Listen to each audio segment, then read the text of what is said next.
Hi everyone, greetings from a very sunny but breezy Edinburgh today. It's really lovely to be with you today, and I'd like to thank Dr. Khan for inviting Amanda and myself along today. So we're just going to chat to you a bit about applying to medicine at Edinburgh, the University of Edinburgh. And we're going to talk you through the application process, our requirements, and tell you a little bit more about interviews. So we'll just get started. So first of all, we just wanted to share with you what our standard academic entry requirements are for applying to the University of Edinburgh for medicine. So I'm thinking that most of you will be applying with GCSEs and A-levels. We have got our Scottish qualifications on the screen just now, and also the International Baccalaureate, which some of you may be familiar with as well. So these standard academic entry requirements are what you need, what most people need actually to apply, and including people who apply under our Widening participation scheme who are given a flag on their application. So in terms of GCSEs, what we're looking for is English, Maths, Biology and Chemistry, all at a minimum of a grade B or a grade 6.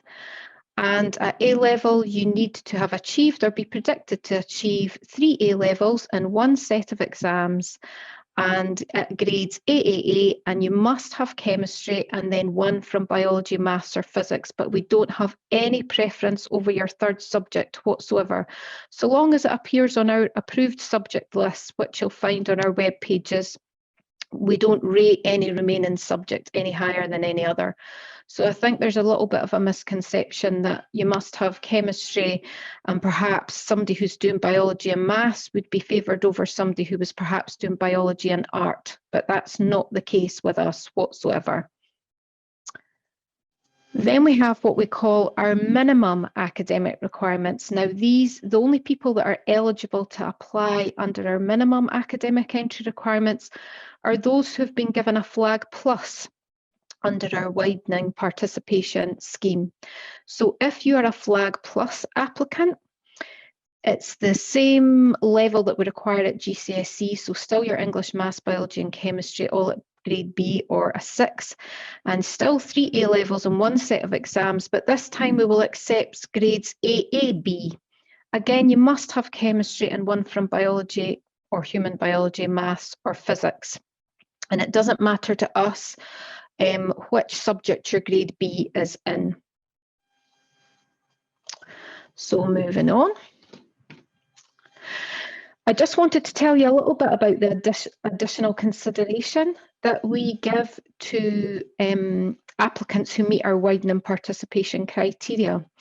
So as I mentioned earlier, there are 2 different types of flags that you can be given. So either a flag or a flag plus.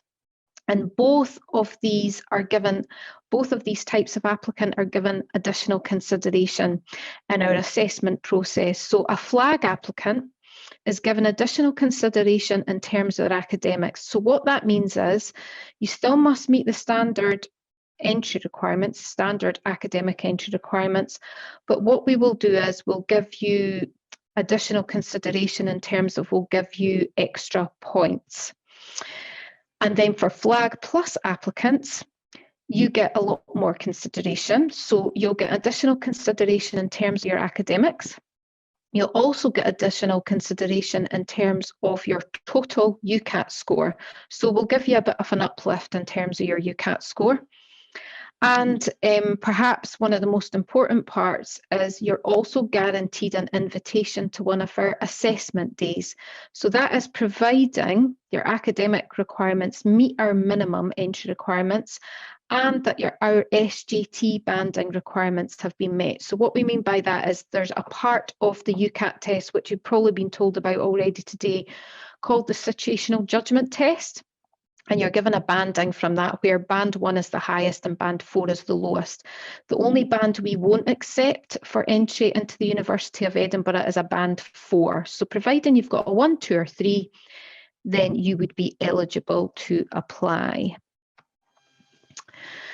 So I'll just touch briefly on UCAT because I think you've had quite a bit of information on UCAT already. So UCAT is the aptitude test that you must sit. So all applicants, regardless of what stage in their life they're applying, whether they're coming from school or as a graduate or mature applicant, everyone has to take this UCAT test.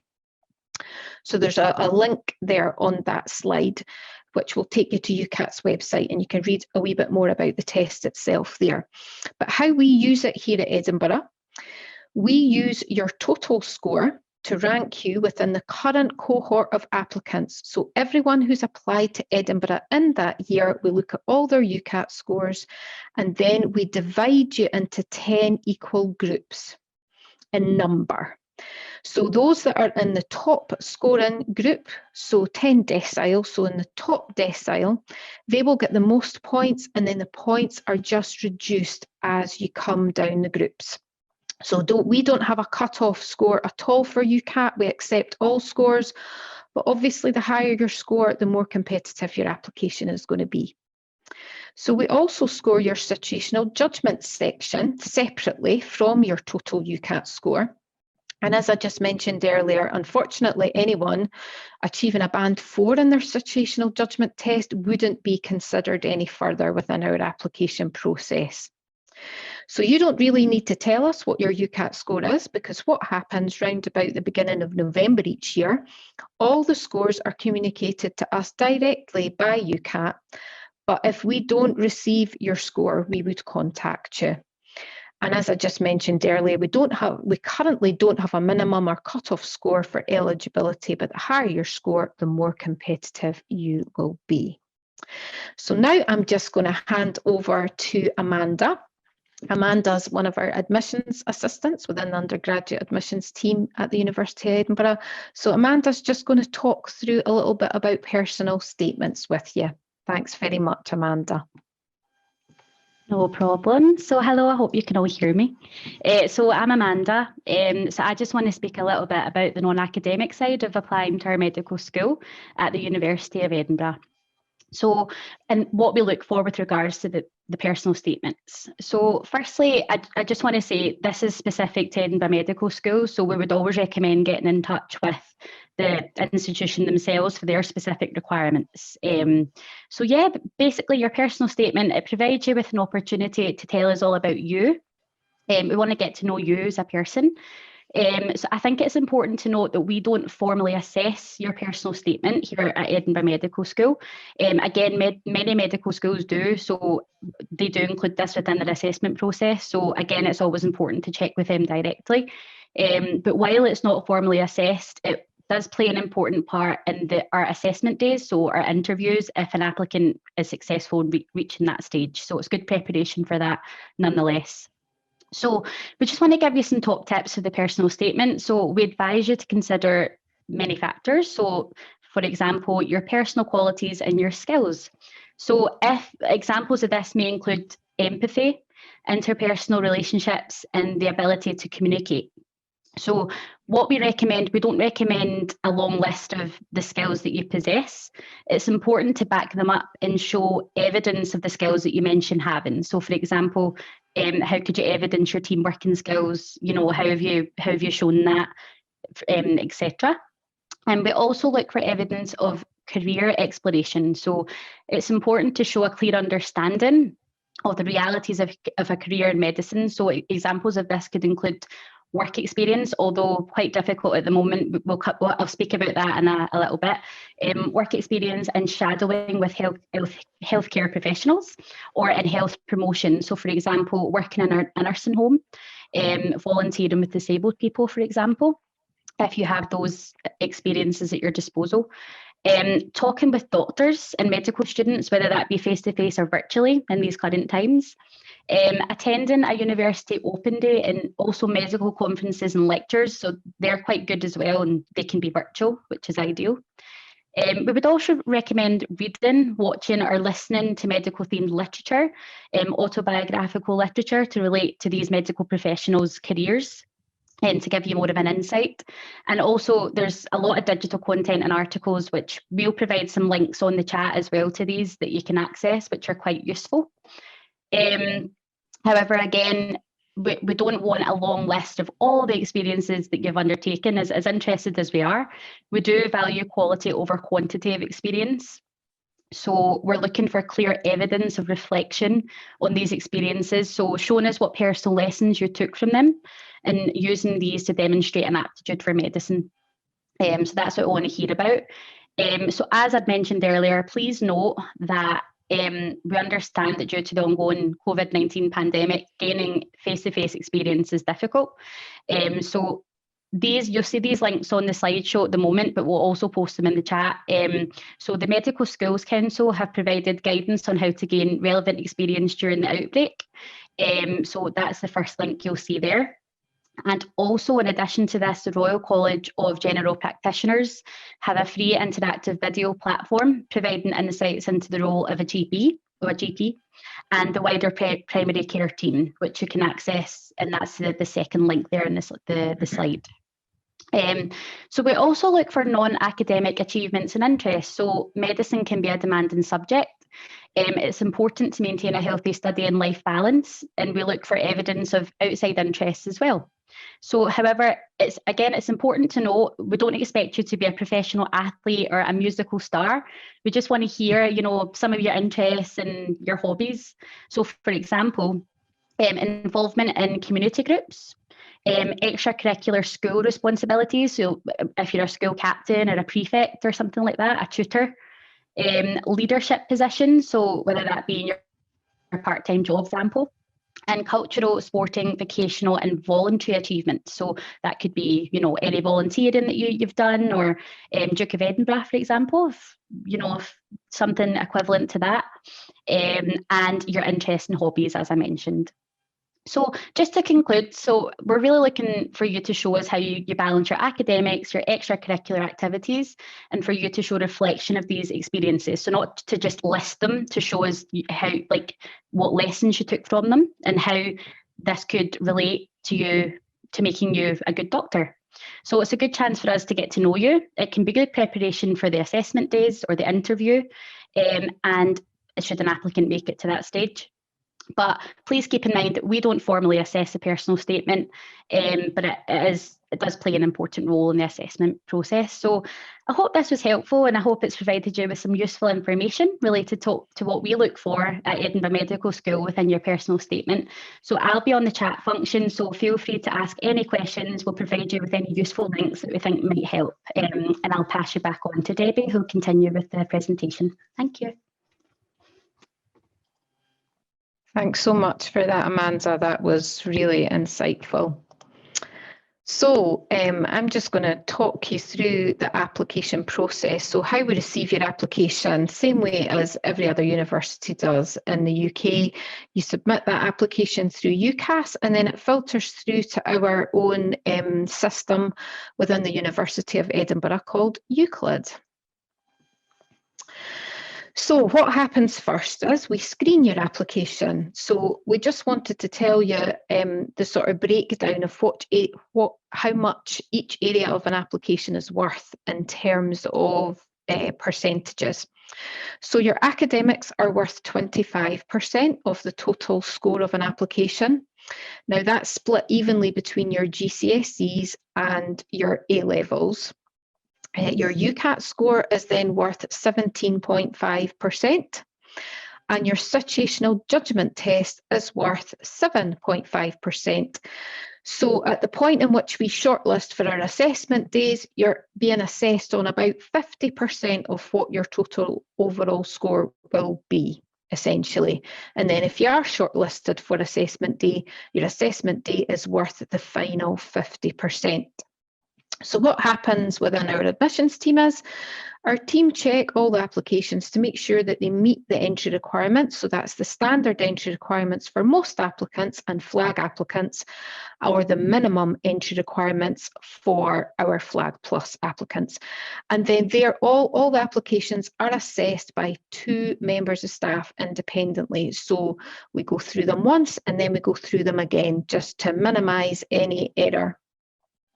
And if we need clarification on any details or any missing information, what we do is we raise a query through the Euclid portal, so the MyEd system, which is the University of Edinburgh's own internal system. And what that does is generate an email to you to let you know that you need to log into your Euclid portal because there is a question there that we need an answer from you for. So Euclid sends those automated emails, so just make sure that you're checking your emails regularly after you apply. So approximately 700 applicants will be shortlisted to attend one of our assessment days. So assessment days or interviews, we call them assessment days, but essentially they're interviews. So ordinarily, these will take place in person over a half day at Edinburgh Medical School. But obviously this year, because of the pandemic, we had to do all of our interviews virtually, which was a bit different for everyone. However, we did manage, and we have had some quite positive feedback from that, so it's good. But we hope to be able to welcome you all back, maybe at the end of this year or beginning of next year. They normally take place in December and January.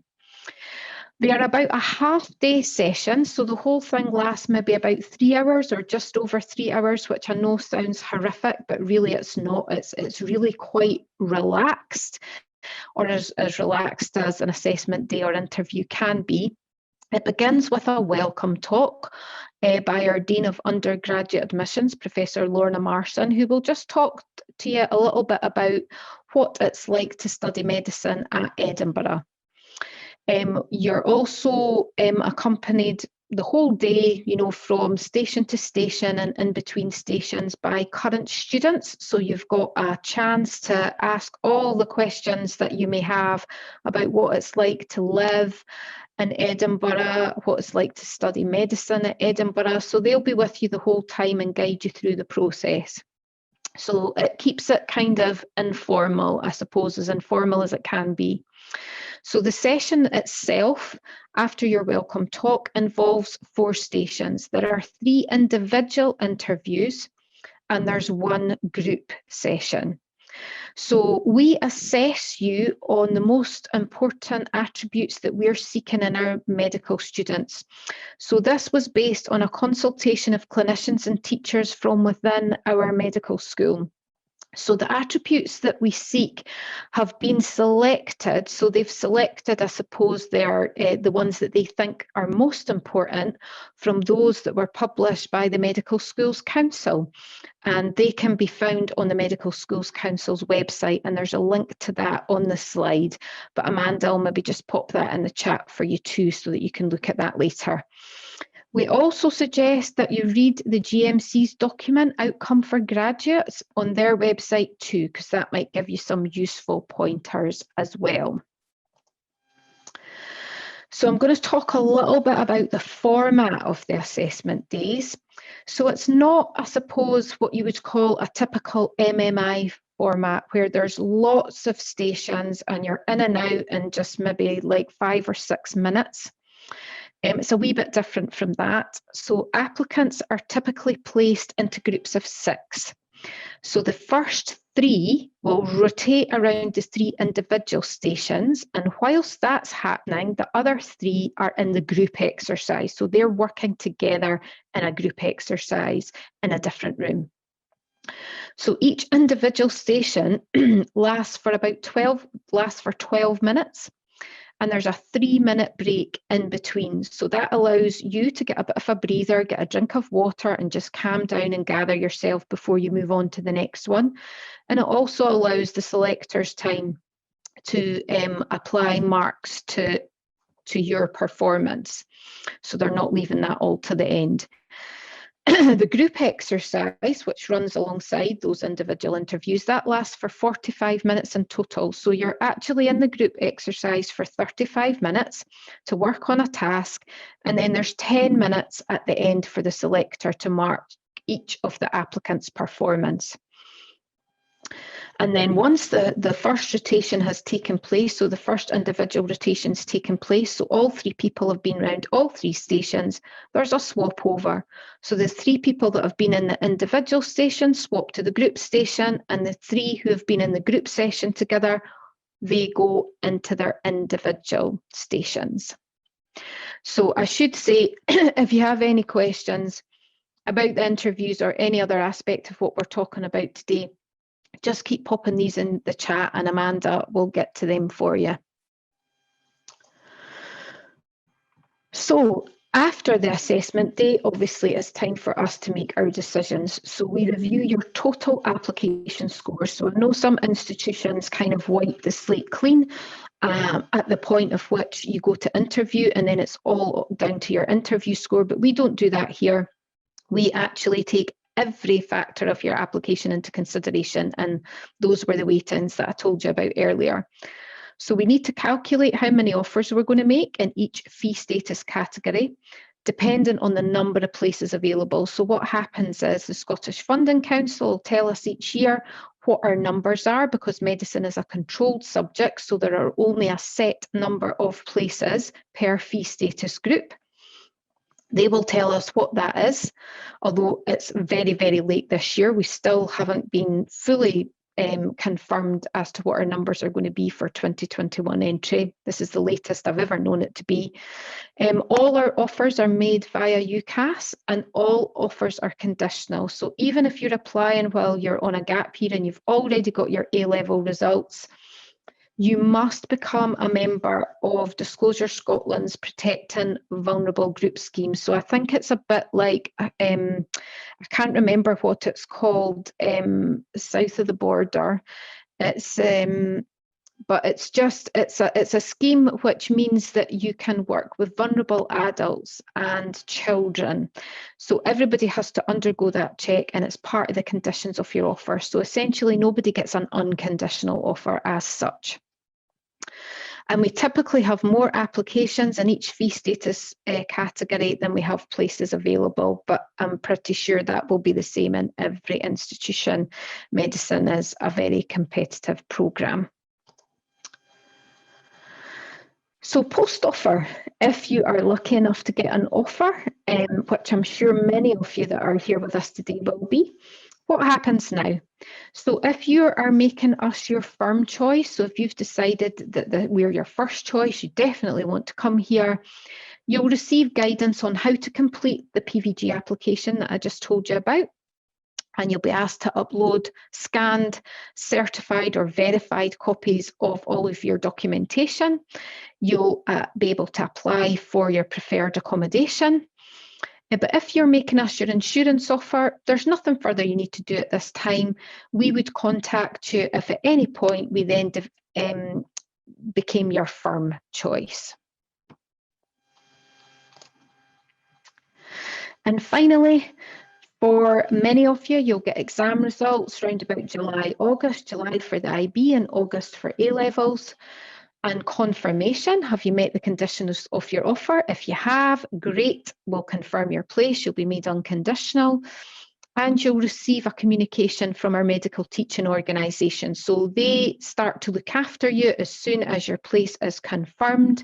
They will send you a communication to anybody who has made Edinburgh their firm choice and who's met the conditions of their offer. So after that, I suppose undergraduate admissions hand you over to the medical teaching organisation, and they look after you for the whole time that you're on programme here. You'll get information about Welcome Week, and which will introduce you to Edinburgh and to the medical school specifically, and congratulations, well done. You've done it, because as I said, medicine's very competitive. There's a couple of links to some useful websites. Our own medicine website is there, and you'll find much more detailed information than I've given you today. There's a Twitter feed there, and we've also got a Facebook page. And you'll be pleased to note that that's me done speaking to you for now. So if you've got any questions, please just pop them in the chat. I think there's been a fair number of questions coming in, and Amanda's been frantically typing away at the side there.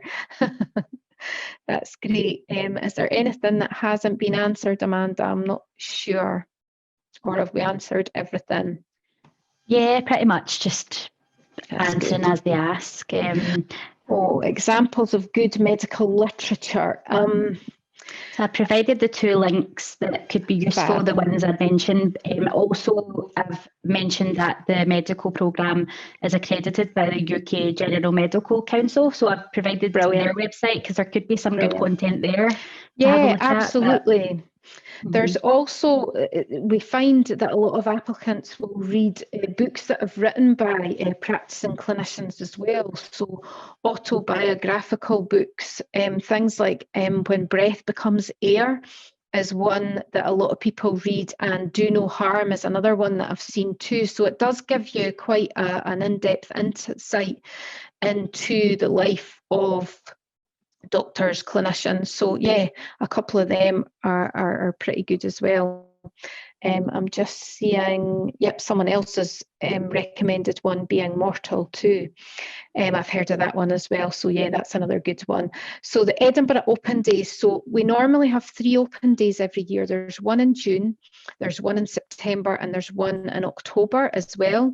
We're having a virtual medicine information session in May, the 18th of May, I think it is, and you can sign up to that online via our website. And that is specifically just for medicine, but there will be an open day which is for all programs across the university. That will be in June, and that will be another virtual open day. And then there most definitely will be another couple of dates later in the year, usually late September and another one early October, which is a wee bit late for medicine, to be honest, which is why we tend to have our own one earlier in the year, so that people can still have time to prepare and everything before they have to submit their application for the early deadline of the 15th of October. So I hope that's useful. GCSE resits. We don't unfortunately accept any resits at all. In terms of if you've been doing GCSEs during the pandemic and you've not actually taken any exams and you're not happy with your centre assessed grades or your teacher assessed grades, and you have the option to actually sit the exam, maybe in the autumn sitting. I don't know if there's an autumn sitting for GCSEs. I know there is for A-levels. You could do that. That wouldn't be classed as a resit. We're in very strange times at the moment. So yeah, we're constantly kind of updating our web pages about coronavirus, about resits and things. So just have a look there. But if you haven't actually taken the exams and you're not happy, or your centre assessed grades or teacher assessed grades haven't met what you were expecting, and you've got the opportunity to sit the actual exam to better that, that wouldn't be classed as a resit. I hope that's helpful. And do you accept deferred entry? It's a difficult one for medicine because it is a controlled subject. You are essentially taking a place away from somebody the following year. So it's not something that we actively encourage. Sometimes it's better to contact us before you submit your application with the reasons for why you may want to defer, and we would maybe be able to give you an indication if it's something we would consider. We certainly couldn't tell you at that stage if we would definitely make a deferred offer to you, but we could say, oh no, we definitely wouldn't accept deferred entry for that reason, or we may consider it. But it's really just a case of we don't really know if we can defer anyone until much later on in the cycle. So if you know that you definitely want deferred entry, it may be better just to wait and apply in the year that you actually want to begin your studies. I was going to mention about the questions. We're getting a couple about the 3 advanced hires, so the SQA qualification. So as I've just put in the chat, we only require 2 advanced hires at grades B. And again, we don't have a strict subject requirement, just because some schools, they can't offer the same subjects as others. So honestly, like doing 3 advanced hires wouldn't make your application any more competitive. We only require 2. So yeah, I hope that helps. And the same with the 3rd day level. So as you'll see in the booklet and the entry requirements in the PowerPoint, the 3rd subject is, as long as it appears in our approved subjects list, then we don't have a strict. If you do 3 science subjects, again, that doesn't make you more competitive, as long as you do the required subjects and the required qualification. So yeah. Yeah, that's great. And a fourth A level won't add anything to your No. application either. All I would say to people who are thinking about doing 4 A levels or 3 advanced hires, just be careful you don't end up overloading yourself a bit with that. And then all your grades kind of drop slightly as a result of that. It's better to get really good grades in 3 A levels or 2 advanced hires than have that additional subject and maybe dilute your grades a little bit. So just be careful with that one. I'm not sure if there's any other questions. And AS resits, yeah, that's a good one. We don't accept any resits now, so we just felt it was perhaps a bit unfair for people who are doing the new linear A levels, where they don't have the option to sort of better their grade at the end by sitting modules again to bump their grade up. So we just don't accept any AS or A level resits at all now. So I hope that clears that up for you.